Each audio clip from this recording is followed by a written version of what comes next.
Good evening survivors and welcome back to Riverwood. In this devlog I'm going to show you how to dig holes, plant seeds, water crops, chop down trees. I'm going to teach you how to survive this zombie apocalypse.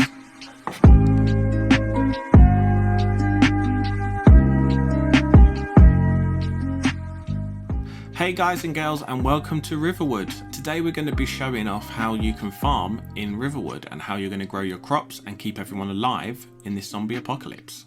So as you can see on the map, we have a shovel over here.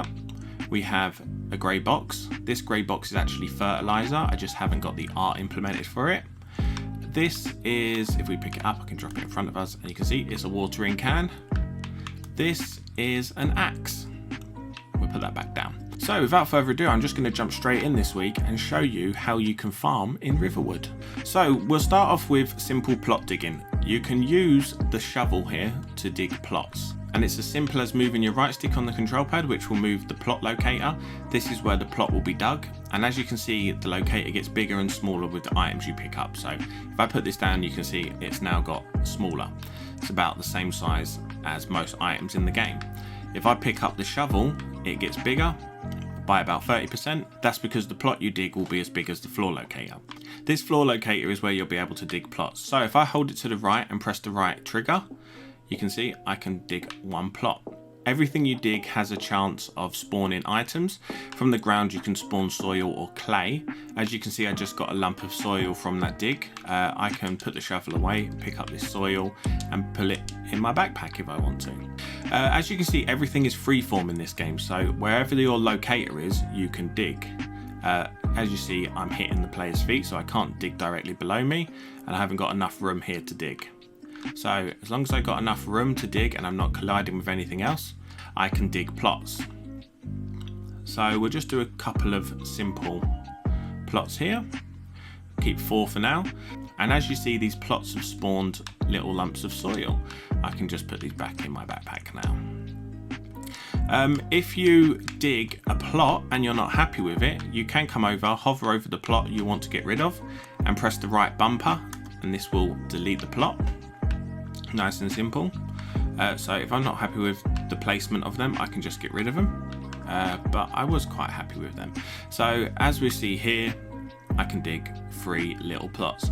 Plus, because you're using the right stick, you don't have to hold it all the way. It gives you leniency. So if I want to line it up, I can just use the right stick very slightly and very lightly to plant the plot where I want the plot to be. So if I think that's lined up, there you go. I can dig the plot there. Nice and simple. So that's about it for the shovel. We can move on to the fertilizer. Let me just pick up these soils and get rid of them off the map. So we'll move on to the fertilizer. As I said, the fertilizer don't have any art as yet, but what you can do with the fertilizer is come over to the plots, hover over the plot you want to plant fertilizer on, and press the right trigger, and you will plant some fertilizer. As you see, it's simple urea fertilizer at the moment, and you can plant this on as many plots as you want. In the final game, the fertilizer is actually classed as a tool. So in Riverwood, you're going to have a fertilizer plot. And in this plot, you can add your scraps of your food and different items inside of it, which will turn it into fertilizer over so many days. Then you can take the fertilizer item over to the fertilizer plot and fill it up. So you're going to have a maximum of 20 charges in the fertilizer, and you're going to need to fill it up every 20 times you use the fertilizer. So that's how the fertilizer works, and we can move on to planting.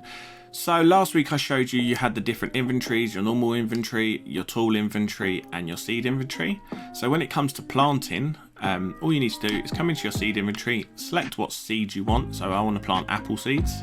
And at the moment I've only got 3 seeds, so I'll be able to plant 3 lots of seeds. So if I come over here and again just using the floor locator and your right stick and the right trigger, just hover over what plot you want to plant onto and I can plant there. I could even just stand here and plant there and move it over to this one and plant there. But like I said, I've only got 3, so after 3 have been planted, the maximum amount has gone.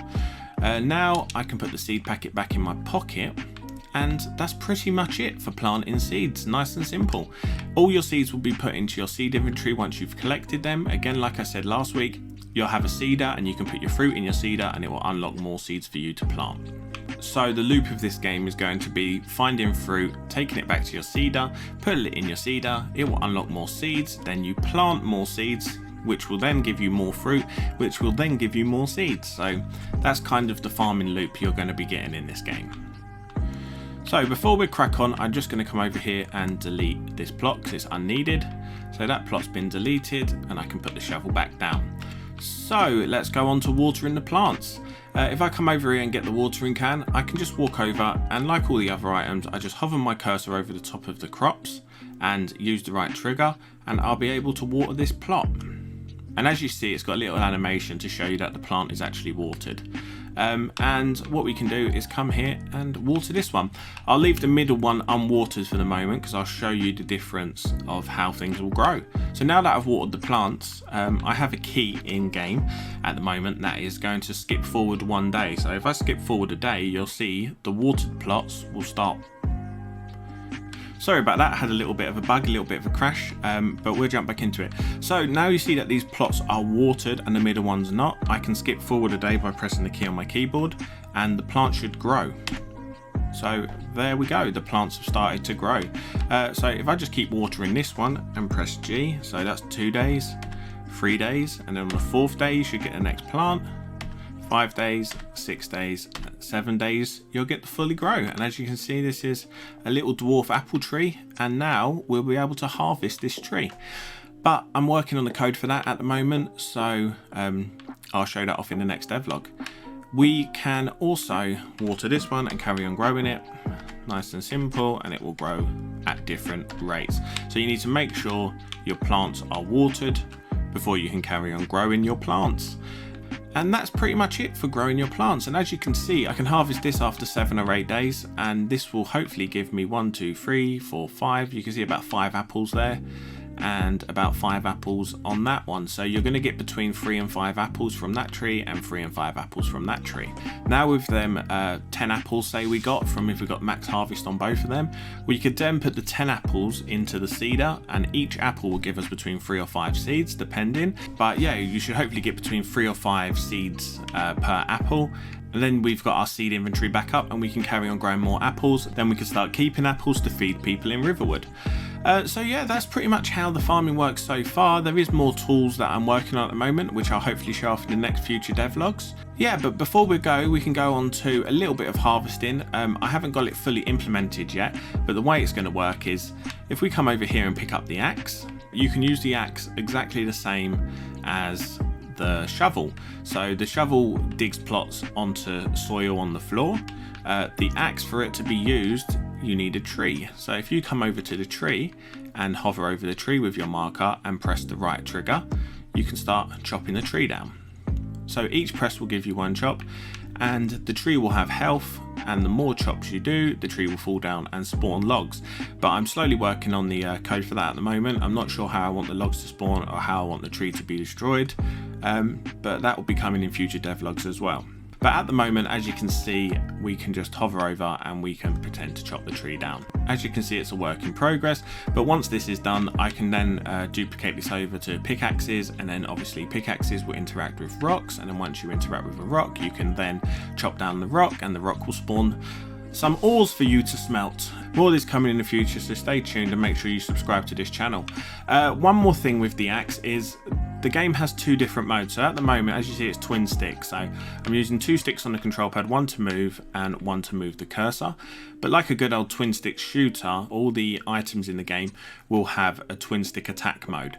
So if you hold down the left trigger, sort of like in Call of Duty where you zoom up with your gun to get a better aim, you can go into attack mode by pressing the left trigger. And if I go into the left trigger, now I'm in true twin stick mode. So the second stick will rotate my character in the direction I want him to attack. So you have the farming twin stick mode where you can go over to trees and start chopping them down, or you have an attack mode where you can just press your trigger and you get an attack.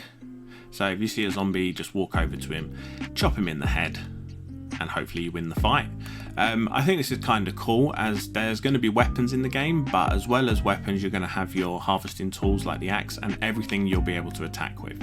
So if I come over here and pick up the shovel still has the attack mode built in as well. So I can use the shovel to attack zombies, which I think is pretty cool. Yeah, and that's pretty much it. One more thing is I've got some nice little interactive grass that I've been working on. This is a cool little interactive shader that I made, and if you walk over it you can see the grass interacts with your collision, which I think is kind of cool. Yeah, that's pretty much it for this video. So remember, like, comment, subscribe, it helps me out. Leave in the comments down below if there's anything you want to see in Riverwood in the future. I always take the comments down pretty seriously, and if there's anything you want to see in this game, I might be able to do it. And plus it helps me because I am a solo developer trying to make this game, so all the help is welcome. Leave it down in the comments below. Don't forget to subscribe, it helps me out. And if you want to support Riverwood, I've just opened up a Patreon, so down below you can go and support me there. There's not much in the way of tiers at the moment. I've just got the 3 tiers. You've got bronze, silver and gold survivor, which will get you beta access to the game, which will be coming in 2020, I hope. Plus with the Patreon, I'm going to start uploading some 3D models that I'm using in-game, models that I don't use, models that I just make. I will be uploading some of them to my Patreon subscribers. You'll be able to use these models in your game if you want. The first lot I'm going to be doing is a road tile map, a 3D road tile map that you can use in your game. These tiles are the tiles that I'll be using in Riverwood to build the cities. If you want to support me, the link will be in the description. Thanks for watching, guys, and the next devlog will probably be in a couple of weeks' time, and I'm thinking of starting to doing some tutorials on this channel. Let me know if you want to see some tutorials. I can show you some shader tutorials, some programming tutorials, some art tutorials, whatever really. Just let me know in the comments down below. Hit that like button, it always helps me out, and I much appreciate all your support, guys. Thank you very much. I've been Nate, and I'll see you in the next video. Peace.